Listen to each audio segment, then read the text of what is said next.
Guys, welcome back on the channel. So I want to show you and I want to teach you how to play lately very popular line against French defense. I'm saying lately because it's been out of shape for a couple of, we can even say decades, and it's been the most popular opening for all these years against the French. I'm talking about the advanced French, and I'm going to give you a short course and I'm going to give you a very nice lecture how to play whole, like, and the whole approach basically against the French defense with the advanced variation, how to meet some side variations, some tricky, surprising continuations by black, but at the same time to explain you an extremely original and lately very successful Milner-Barry Gambit in a new modern fashion that was used like a few years ago in a game by MVL, and then every single guy in the world, including Magnus Carlsen, Nepo, Nakamura, and everyone else, they just use it and win all the games with white pieces. So let's go. We're talking about the French e4, e6, d4, d5, and just like you know, e5. Speaking of the French, when somebody goes with e5, you might say it's one of the most common, certainly it's the most common move online against the French. By the way, if you take a look at those databases of chess.com and Lichess, you'll realize that almost every second game against the French, I'm talking about an average level, is played with the advanced variation by white. You have to know that those who play e5, it's a good point, because one of the weakest pieces for French players is the light square bishop, and they usually have problems what to do with the light square bishop and how to develop that bishop. Well, I'm going to explain you what are the points of the French advanced for white and how do we actually fight against that bishop. And here you know that the main move is c5. But apart from going with that line c5 in this variation, before that I want to show you something else. For example, lots of guys, they're familiar with the idea that the light square bishop is so bad, and they immediately want to solve the problem of the light square bishop by exchanging it. So what do they want to do? They want to play bishop a6. Here you have a very nice and a smooth idea of playing c3. First, you are getting like full flexibility of your pawn structure and your pawns like this. And the second thing behind c3 is that you actually avoid with this move bishop a6 because you just capture knight a6 and play queen a4. I remember not a while ago somebody came to me and said, I tried to play b6 and tried to immediately exchange the light square bishops, but my opponent came up with this trick and won the game. Well, watch out, this is a very nice trick, and you can easily lose your games in 5 moves after the queen a4. So after like c3, if you ever wondered, so what are the real reasons for black players and why do they actually play queen d7? Now you get the answer. They play queen d7 so they can play bishop a6, so they cannot have problems with your queen a4 move. And after queen d7, of all, let's just call them attractive possibilities for white, I opted for the one that was used in a game of Sergei Movsesian. Fantastic, used to be 2750 GM, and he came up with the h4 move. What's so special about the h4? You're expanding on the queen side. You'd like to push your pawn all the way along the h file and to the h6 and create some weaknesses on the king side for black. So after h4, if they play h5, you just go knight h3, go with knight f4, and go after this pawn, in which case they would probably be, for example, bishop a6. Now when you take, I always suggest my students to take on a6, because once you take on a6, somehow they will have this knight on the rim of the board, and it's going to be stranded there. So after knight a6, knight f4, I'm going after the pawn on h5, and after g6, queen d3, threatening the knight, and after this, castles. And then what do you have to do? You gotta reposition your knight from b1 all the way via d2 to f3 to control the dark squares, in general to control the king side, and afterwards just to have a fairly easy game in the middle game. Possibly if we can manage some break with c4 at some point would be very nice. After h4, if they don't play h5 but they play bishop a6, which happened in a crucial game of Movsesian against Tibensky, bishop a6, and then you just keep on pushing your pawn all the way to h6, and it's already kind of unpleasant for black because now white has a pretty good possession of the king side and a better control of the king side game. So after h5, they have h6 and c5. In case of h6, they've just stopped the pawn on h5, and it's very important to know what are you supposed to actually do in these positions. You gotta know how to place and where to place your knights. So the point is not to go with the knight on f3, that would be bad. But the point is to actually go with this knight on e2, that's of crucial importance, while the knight from b1 via d2 goes to f3, and then you'll decide. Sometimes your knight will go from e2 to f4, sometimes to g3, and sometimes you will first play f4 and then reposition your knight from b1 to f3. Those are possibilities, but it's very important. Your knight from g1 goes to e2. Remember that. So take a look at the game Movsesian-Tibensky. The guy played c5, Movsesian played castles. No, this is another game actually. Knight e7, knight e2, knight c6, and this guy played f4. I very much like the idea of pushing that pawn all the way to f4, because sooner or later you want to break along the f file, and with f5. It's a good thing because in that case you would open f file, go after the weak f7 pawn, and afterwards somehow try to take advantage of so many things. Pawn on f7, g6, e6, open f file. After c takes, rook c8, they want to jump with one of these knights to b4. Then you play a3, limiting both of these knights and leaving them pretty, I'd say, without much prosperous ideas here. So after knight a5, knight f3, bishop e7, queen d3, threatening the knight with tempo, and breaking with f5. This f5 doesn't only open up the f file, doesn't only open the f4 square for the knight, but also opens up the dark square, bishop on c1, and all of a sudden it starts hitting very badly black king. So after e6, knight e5, knight g6, Skavinsky, a guy from Poland, absolutely crushed his opponent, broke with g4, and eventually he won the game. Take a look at this one. The knight is misplaced, another knight misplaced.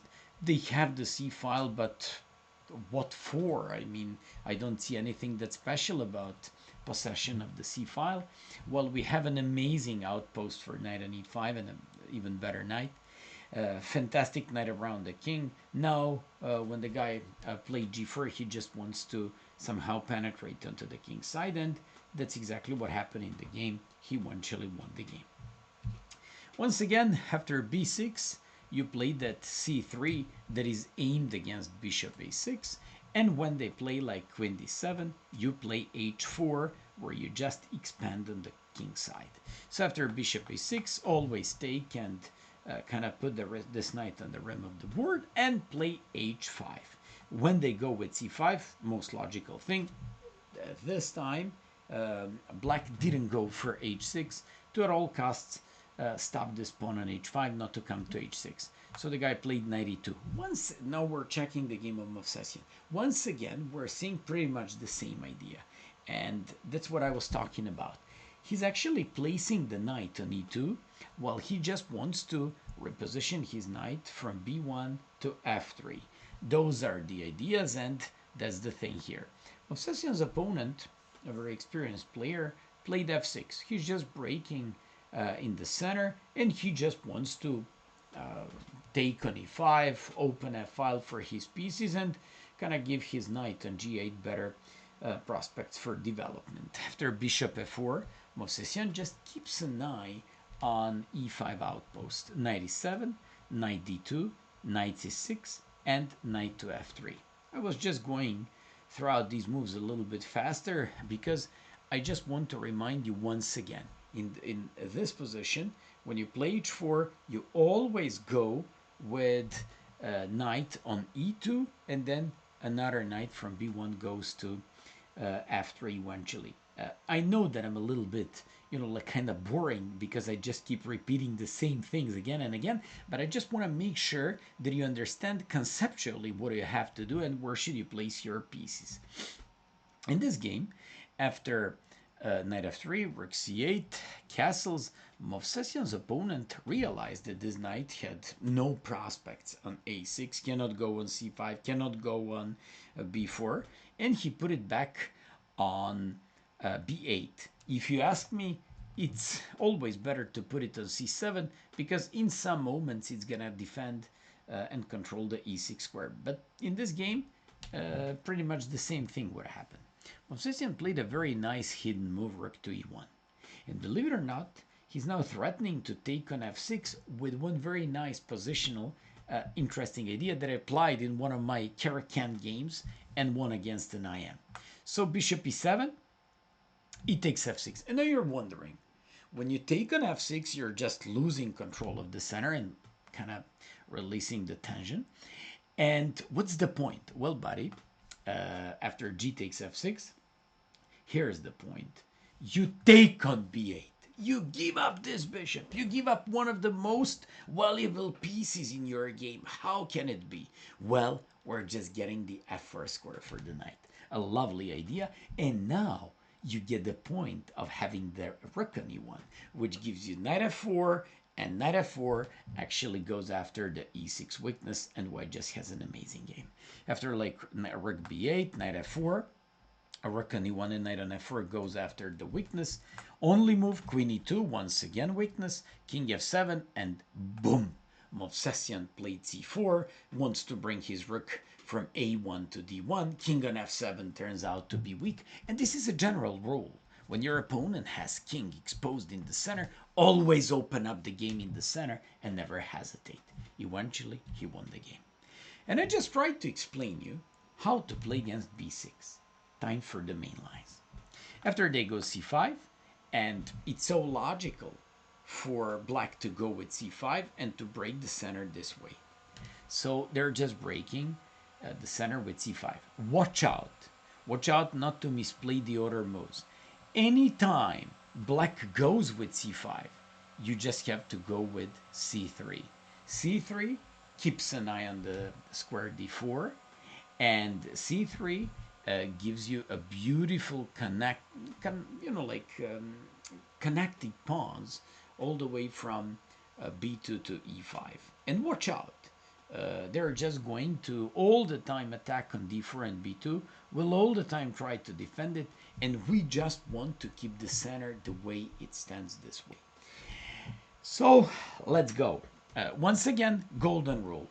Don't first play knight f3 because they would take on d4, and then your center is broken, your pawn on e5 is kind of weak. It's the peak of the pawn chain. This line also exists, but it's forget about this line. Even this line is not any more popular in the world. So you just go with c3, keeping the healthy pawn structure. Any c takes d4, you just want to answer with in the healthiest possible way, c takes d4.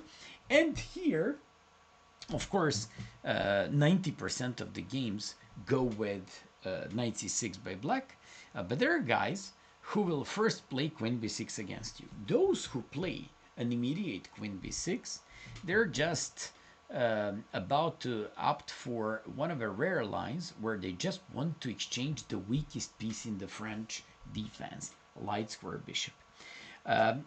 This is I would call it a legendary system by black. It used to be very popular, and to be honest with you, some famous French players such as Vaganyan, Psachis, and afterwards some, I would call them more modern guys, used to play this bishop d7, bishop b5 with an easy, like equality by black if that happens. But what are we supposed to do? We're supposed to develop knight and put it on f3. They just have to decide. If I go c takes d4 immediately and to go bishop d7 so I can exchange, you will say, not against me, my friend. I'll play knight c3 and bishop b5 won't work. At the same time, usually we take c takes d4 early by black as kind of a nice commitment for us, for white players, because then we just have a nice game and they won't have bishop d7, bishop b5 thing.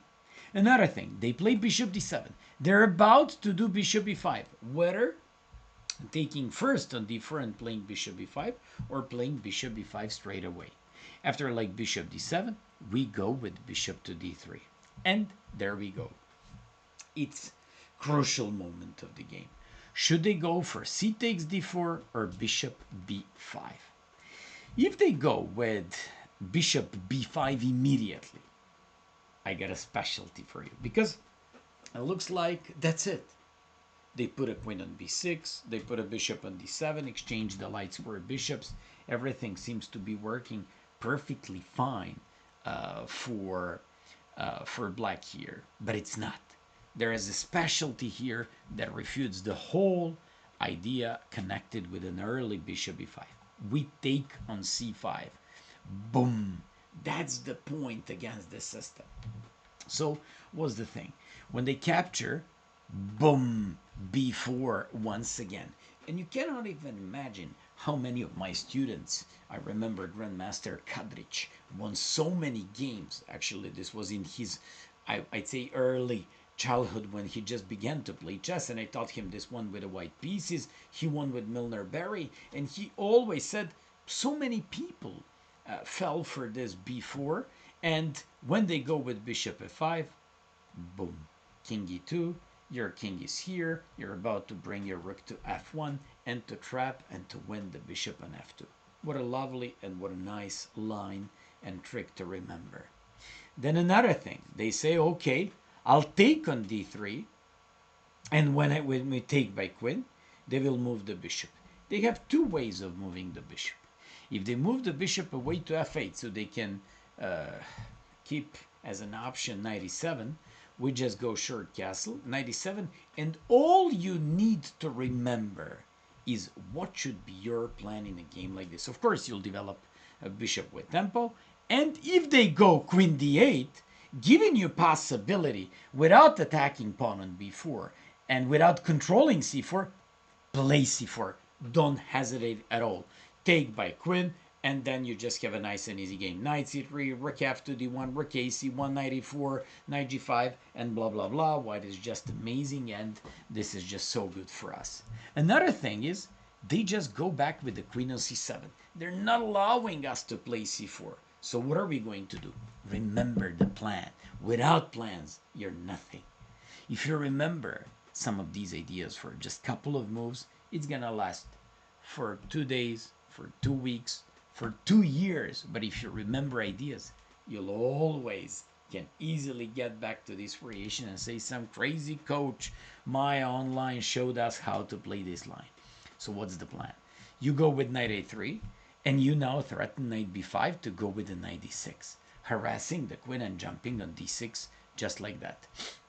When they play a6, now you say, okay, buddy, I played knight b5 to threaten knight a3 to play knight b5. But basically, I did something else as well. I actually support idea of c4. As soon as you break with c4, you're just amazing. If they go knight bc6, bishop c5, with a fantastic position for the dark square bishop, control of the dark squares, and black is just doing great. With the exposed king in the center, and kind of, I'd say, pretty big lag in black's development, white is just doing amazing and will win most of these games there. Another thing is queen b6, knight f3, and instead of going for bishop b5, which we've seen, you would say, hey Maya, but wait a sec, I'll first take on d4 and then I'll play bishop b5. Yeah, that was supposed to be in a reaction, you know, like I believe like 20 years ago, and there was some very nice results and games by black. But you know what? I won't let it happen. I'm gonna take by knight, and when I take by knight, I'm just preventing bishop b5. Now you'd say, but wait a sec. Didn't you say that we're not supposed to take by piece and to actually keep the game like this? Well, there always, every single rule has its exception.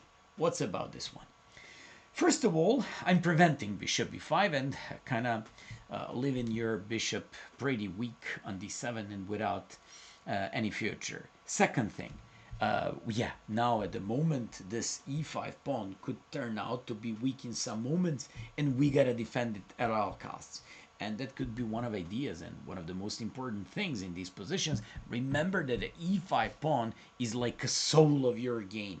You gotta keep it and you gotta defend it all the time. So they go knight c6. Aha, knight c6, threatening my knight, threatening my pawn. And what are we going to do? You take on c6, and now they take by bishop. I don't care. I'm coming with a queen here. I'm over supporting e5. I'm once again preventing bishop e5.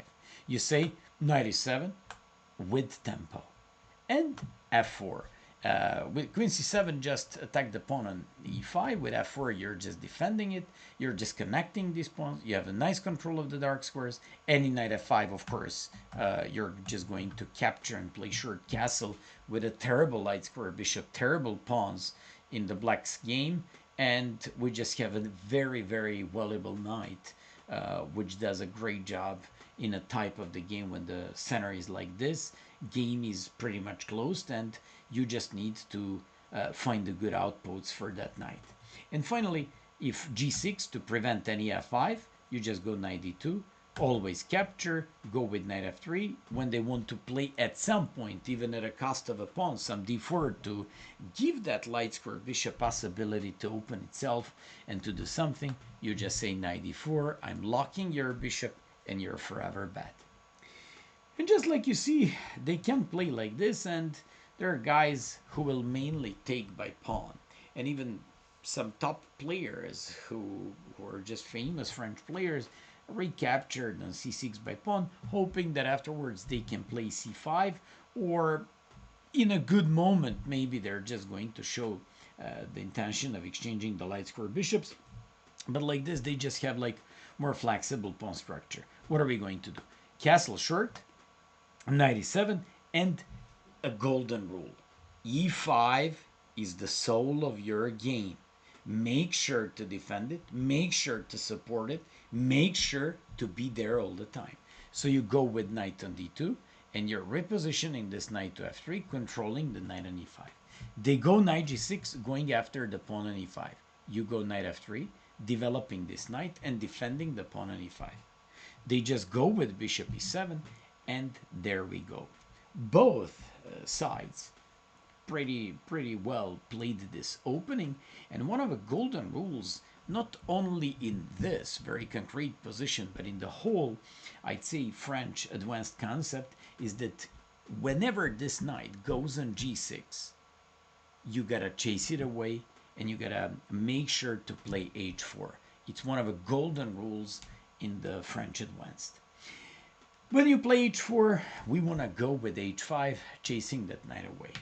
They can't just take it by bishop, because we take, play b4, and now we have the bishop pair, we have bishop e3, we're going to chase the queen away, and we just have like the queen g4 or queen h5 afterwards, chasing this knight, doing the attack, and eventually, you know, like when you play bishop e3, you're just controlling so nicely these dark squares. If they take by knight, you just take and bring your queen to g4, attacking the bishop and the pawn on e7, of course. Take on g7, and looks like a little bit scary. Well, it only looks like that. You just have to be sure that it's nothing that special. Position is just much better for white, because you're winning another pawn, and inability to put this bishop in a more active place. From another point of view, fact that we're up a pawn, Third thing, that we want to play bishop e3 and do the pawn storm on the queen side and just go after the king. All these things just give white almost decisive advantage. You can check it out at home over the board, and you'll make sure about the quality of this game. And after bishop e7, h4, let's say they go with castle, for example. Looks castle is kind of logical. They want to break it with f6, and there are some even famous ideas of repositioning knight via h8 to f7, and then they would just have a better attack against e5 square. Well, it's not going to work. You play h5, chasing this knight, knight h8, knight g5, and now I'm threatening mate in 1. You gotta take. I've just won a bishop pair. I want to play h6. Your knight is almost locked. You can play f6. King is kind of weak, and everything about black's game just looks so bad for them. So far we've seen so many lines, and in none of these lines black could get any special activity. Finally, if c takes d4, knight d4, and they don't go with this knight c6 thing, we're just, so knight c6 you take, bishop c6, queen e2, b takes c6 short castle, and reposition your knight from b1 all the way to f3. Another thing is they just go with bishop c5, going after the knight. We go queen g4, attacking the pawn and defending the knight, and this really looks good, well controlled, and they have problems on the king side. And finally, they just go with knight e7. They just want to once again play knight bc6. Always make sure to manage to do everything in time. My suggestion and my vote goes to queen e2, over protecting pawn on e5 and just making sure that it's going to be well controlled. So after knight c6, you take, doing short castle, bishop e7, repositioning knight in a famous way. And after f6, here you take, play bishop e3, and I played few games like this. Looks very scary. Looks very scary. I'm gonna be honest with you. I know it looks scary because looks like by taking on f6 and by removing our pawn from e5, they're about to play e5. If that happens, we're in very big problems. But here we have a very nice move, bishop c2, which on e5 gives you queen d3 to win the pawn on h7 or d5, and they fall apart. And in case of rook a to f8, you just go rook here. And you want to play knight g5, going after the h7 pawn with tempo, followed by f4, in which case you would simply fix and make these famous weak hanging pawns typical for the French defense. And if, as long as you prevent black from doing e5 or simply not allowing them, because they're just going to be taken and they're just going to be, I don't know, somehow taken or harmed or whatever, your position is great and in full control. If they manage to play e5 and e4, you know what I always say. There are so many games in this world. Go and play them. You can play, I don't know, like bowling. You can play some other kinds of things. Even go to the horse riding, but don't play chess. Finally, c3, they go knight c6. c3, knight c6 is a nice good thing. And then play knight to f3. And in this video, I just decided to show you and to teach you how to play against the queen b6, which basically presents 65% of the games online. Early bishop d7, you can just go in the Milner-Barry fashion with the bishop d3, and if they play queen b6, it's going to be pretty much the same. Castle, c takes d4, boom, rook e1, defending and overprotecting on e5, and looks like you don't care about the pawn, and that's a modern approach against French with this advanced variation. Another thing, if they go with a knight g on e7, so they go knight g on e7, you just go bishop d3, they take, and they go like this, sorry, knight f5, you just have a famous approach of, for example, no one else but I remember when he was younger, Michael Adams, who there won so many nice games with bishop f5, he takes f5, knight c3, and when they're about to play, if they manage to play bishop e7 and g5, you're done. But what are you going to do? You got to remember a couple of things. First, to reposition your knight via e2 to f4. And second thing, once they play like this and threaten this, to play h4. Repositioning your knight from c3 to e2 and eventually f4, keeping the, I don't know, optional bishop g5 to kill the bishop pair, and finally bringing your knight to f4 gives you, which gives you rook h3, rook g3 afterwards, which gives you bishop g5 sometimes, but they usually play h6. And finally, one of the most important things in this position, making artificial castle with the king f1 and king g1, which puts your king in full safety. Those are an important parts of the plan, and now you just have to find the games and see how top players treat these systems. And finally, if queen b6, you just go bishop to d3. Time to show you a trick. Time to show you a trick. It's famous Milner-Barry Gambit. Of absolutely all the moves, bishop d3, believe it or not, happens in 65% online games. So it's a pretty big percentage by white players. But why do they play it in? First of all, we're not only counting games of GMs, IMs, FMs, and candidate masters, but we have so many Patzer games. Why do Patzers play bishop d3?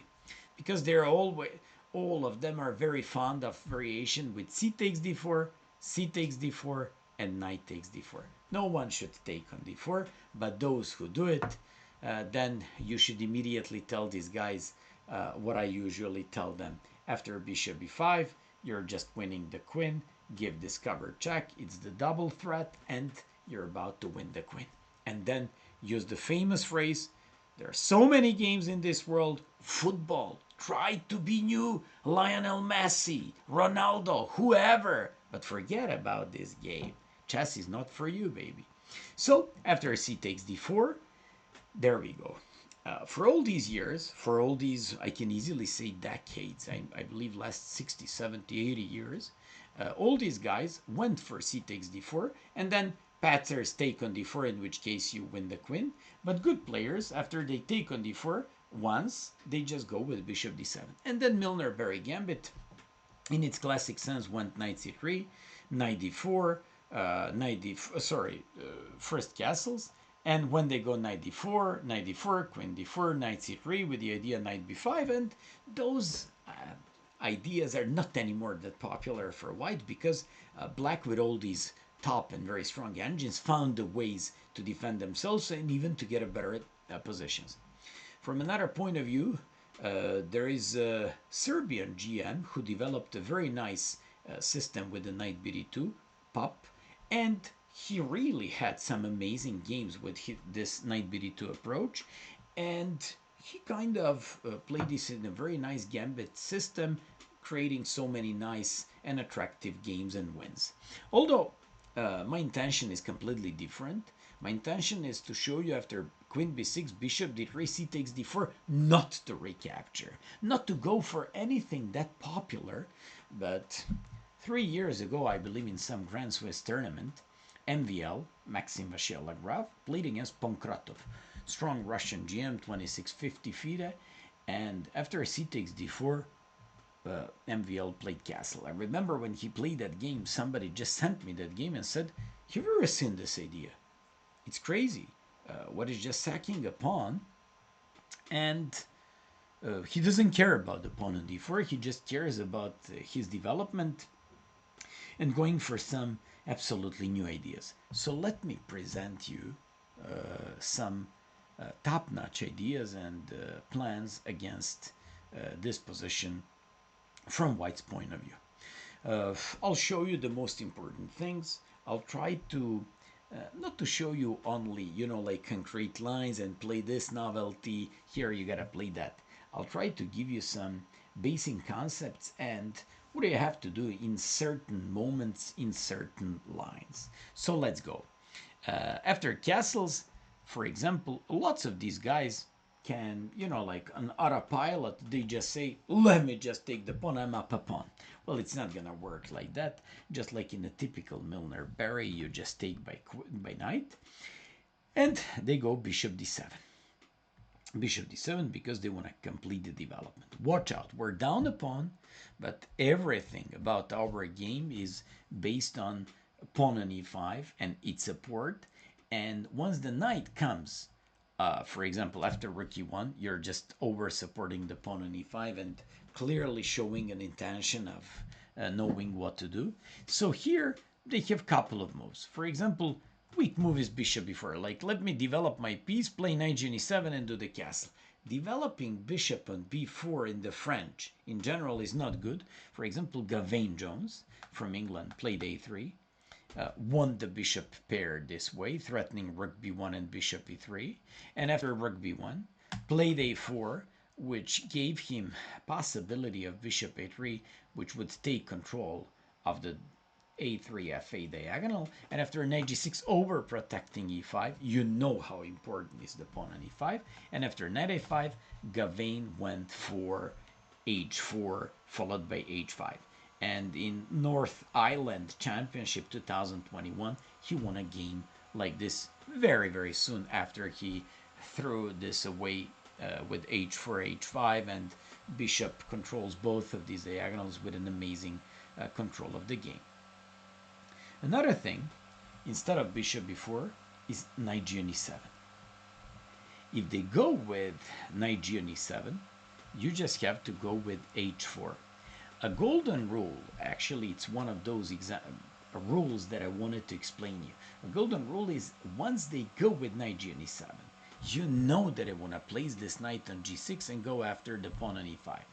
Every single time knight comes to e7, you play h4. That's one of the golden rules of this Milner-Barry fashionable variation. So if they go with knight g6, you can now easily chase it away, and that would be terrible decision by black. If they go d4, I've seen that in a couple of games, then you play knight a4, chasing the queen away with tempo, bishop d2 to play rook c1, going after the queen on c7 with the x-rays, and I'll show you, I mean, if h6 to avoid some knight g5, knight e4, or some stuff like that, you go with knight takes d4, taking advantage of the queen being there. Or if they go bishop e7, a3 to go with b4 and b5, and when they go like this b4, threatening b5, and when they play e6, sticking your knight into the center, where you threaten knight g5, repositioning knight into the center and eventually onto the kingside knight e4, and also bishop b1, queen c2 with some ideas, creating some mess on the king side and weakening the king. And I want to show you one more thing. When they take on c3, knight c3, bishop d7, rook e1, I've seen a couple of games with a6. Somehow all these guys who play a6, who play actually this French, against the French advanced, they just really like to do a6 sooner or later because they always find it like a good, I would call it prophylactic defensive move against some knight b5, knight a4, bishop e3 ideas.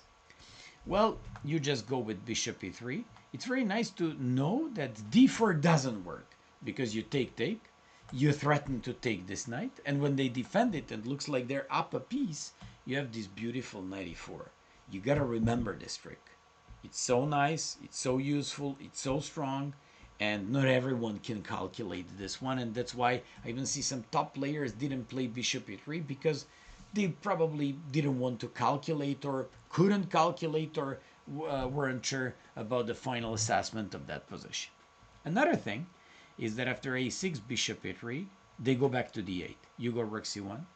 And any knight g on e7, you go h4. So that's a golden rule. And by the way, when they play knight g6, you always have h5 to chase it away, or g3 to keep it limited and restricted like that, and in a proper moment just to decide when are you supposed to go with h4. And finally, in this situation, when they play queen c7 going after the pawn on e5, we go rook c1 with the idea of nothing else but, for example, knight a4, opening up the c file, going with the x-rays against the queen, trying to simply take full control of both of these squares, b6 and c5. And after knight g on e7, with the idea of knight g6, now we're going with h4. So every single knight g on e7 they want to place the knight on g6. They simply want to place the knight on g6 because by placing it there, they just want to go after the e5 pawn. And by placing h4, you just want to go with h5 next, chasing that knight, getting some space on the queen side, and just doing a great job. So after knight g6, I'll show you a game. The game was played between Souza and some guy entitled Tuesday in 2023. This guy took on e5 and he instantly captured on d5. What a beautiful piece sack, going after the queen and the weak king on the file. After this knight e5, bishop e6, took on c6, played queen a4, and went on to win this game very easily afterwards. So just like you see, that's why everyone who plays this system go with bishop d7. But before that, I just want to once again remind you of the fact that knight g on e7, you place the rook on e1, always support the pawn on e5. Once they play knight g6, there is no time for hesitation, always h4, h5. Once they play bishop d7, knight is on e7, don't hesitate and play h4. And of course, if h6, you're just going to transpose into the MVL's game against Pankratov. I'll show you that game a little bit later. So after bishop d3, c takes d4, castles, bishop d7. This is the 7th move, bishop d7. And there we go. Of course, the most logical move and the part of our concept is rook e1, developing our rook, putting it on the open file, defending and overprotecting, and supporting the pawn on e5 as one of the most valuable things in white's position. And here, I want to show you following games. They can play knight g on e7 and d takes c3. So time to analyze this stuff and to actually show you what are you and how are you supposed to play against that. If they play d takes c3, it's always nice for us because d takes c3 somehow accelerates our development and give us bishop e3, knight a4, knight b5, even knight takes d5 ideas in some positions. And in knight g on e7, you know what the golden rule, h4, so you can chase the knight away. a6, okay, then we go with bishop e3. Here, I want to show you, I had a lesson not a while ago, actually, it was like a week ago with one of my students, Archie from LA. Greetings for him. And by the way, guys, thanks to him, you actually got this video. So Archie showed me and said, Mayo, can I show you how did I win a couple of games? Here he played knight g5 a couple of times. Objectively speaking, it's not a best move. The best move is bishop e3.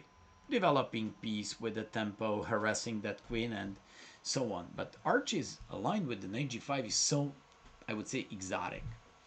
He plays knight g5. He opens up the queen, threatening queen f3 and queen h5. He said that for some, absolutely the best is bishop e7, in which case knight a4 with mutual chances. But he just told me that most of his opponents went for h6, chasing that knight away with g5. You can easily pause the video and ask yourself, well, what is white supposed to do in this position? He won so many games with the following trick. Knight sacrifices itself on f7. Queen h5, only move is this. Another knight sacrifice, otherwise they're losing the queen, so they gotta take it. Another bishop sacrifice, and believe it or not, when you play like this, they can't stop checkmate. Or, if they go knight f6, you just take with the checkmate in just few moves, bishop g6, this one, and this is mate. Or they can just go on, king goes to d6, and now you can just have a nice and a sweet time at home analyzing and finding checkmates afterwards. So Archie won so many games with this, and this could be a very nice approach for you guys as well. Although, objectively speaking, bishop e3 is just the best, with a nice initiative for white and with a nice control of the center. Another thing is rook c8. This is a nice, I would call it kind of typical French, kind of prophylactic move. They just develop one more piece and they just want to wait for us to see what are we going to do with this knight. We just go with knight bd2, and knight bd2 just develops you would just develop this knight, and after they go with knight b2, d takes, b takes, looks like black is up a pawn, and white's pawns are just broken. But it's not a big deal, even though I really put a yellow color on these pawns, which means that they could become a potential weakness. There are some very, very nice, tricky lines by white that gives us an almost unstoppable initiative. So what am I talking about? Knight a5, rook b1, queen c7, and here is the position. Take a look at this position for a couple of minutes and try to find the best idea. I guarantee that not many of you would find the beautiful c4 break in the center. I found a game by one IM and another GM who won their games in just real miniatures. For example, Gavrilescu from Romania, Rapid Game 2022. This guy captured by pawn, and that's the point. By stepping up with the bishop, that's so difficult about this line. You have to imagine that you just sack a pawn to get an e4 square for your knight, and on top of all that, the very next move you play, step back with the bishop on c2 and then preparing yourself for 94. 97, 94, jumping into the center, threatening 96, and boom, knight after g5. You know, threaten queen h5 or queen f3. Yes, we're down 2 pawns, but king is so weak, and Gavrilescu won his games like this, and after g6, knight d6, and captured on g6, and won this game in just a few moves. Very, very nice line. And after rook c8, knight b2, b takes, d takes, b takes, knight f5, rook b1, c4. What happens if they take by knight? Then you take by bishop, and you immediately get the e4 square. After bishop c6, knight d6, recapturing by pawn and harassing this queen. And position is almost winning because we have an amazing control of the dark squares and fantastic bishop. Also, the rook is open, king is weak, and we just want to jump with this knight all over the board. Also, b file is ours. I found the game between in Cuban Championship, IM against GM. IM was white, played d7, played the rook b7, came up with this, and went on to win this game. It's already +4. Yes, you're down to pawns, but king is weak. They're so behind in development, and of course white managed to win this game fairly easy. And finally, after rook e1, knight g and e7. Well, if knight g and e7, do I have to explain you what do we have to do? Any knight g and e7 to go with knight g6, we just go with h4 because we're just making this way knight g6 kind of weak. And in all these positions, in all these concepts, I believe that absolutely the most logical one is h6. And here I want to show you 2 games. I want to show you a stamp game between MVL and Pankratov in Grand Swiss 2021. And I want to show you a game by a young IM Guo from United States against Ostrovsky, played in New York Spring GM Invitational 2022. So let's go with those 2 games. Famous, and I'd call it a model game, was played by Maxim Vachier-Lagrave. What's the point about this position? You're never supposed to take on d4 because then you're just transposing into some well-known, I would say, waters and something that your opponent could be familiar with. So you're not supposed to play like that, and you're not supposed to give them chance to play a game like this. So a3, nice, useful, prophylactic move, gives you some b4, and still you're not touching on d4. Rook c8, MVL played b4. The guy played a6, MVL played bishop b2.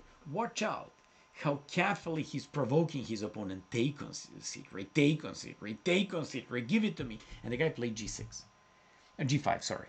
MVL played beautiful knight h2, knight g4, knight f6, played knight g4, and now he's 2 pawns down. Now he takes on d4 because position definitely changed its character, and now we're just relying on activity and on a strong knight on g4.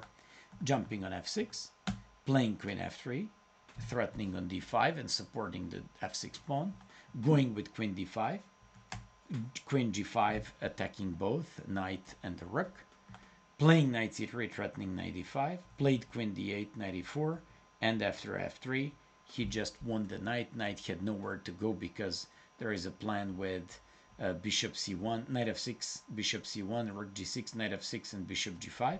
Played knight e4, f takes, knight g5, and Pankratov resigned. Keep in mind, Pankratov is a great player. 2660 FIDE, lost to MVL in 25 moves without any chance, and basically this is how once again this variation got into focus of everyone. And just like I told you, nowadays even Magnus Carlsen occasionally plays this line. So after knight g7, h4, h6, and if you don't want to play like MVL, you can play h5, just expanding on the king side, avoiding knight g6, and playing a simple move.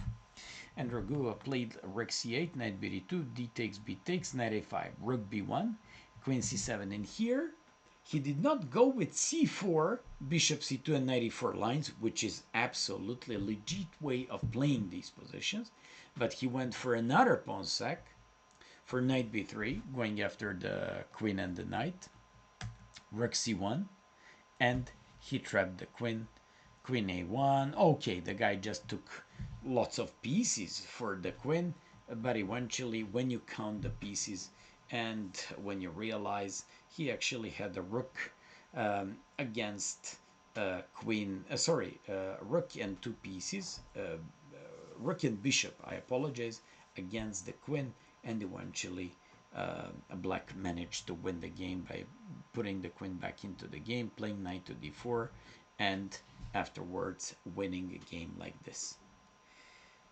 Guys, I really put a lot of efforts in explaining you in details this variation. Hopefully you're gonna like it. Support the channel, and by the way, never forget, even if you want to get like even deeper and more detailed analysis about every single of the variation on the channel, just drop me an email and you can purchase some of these PGNs. All the best and see you soon.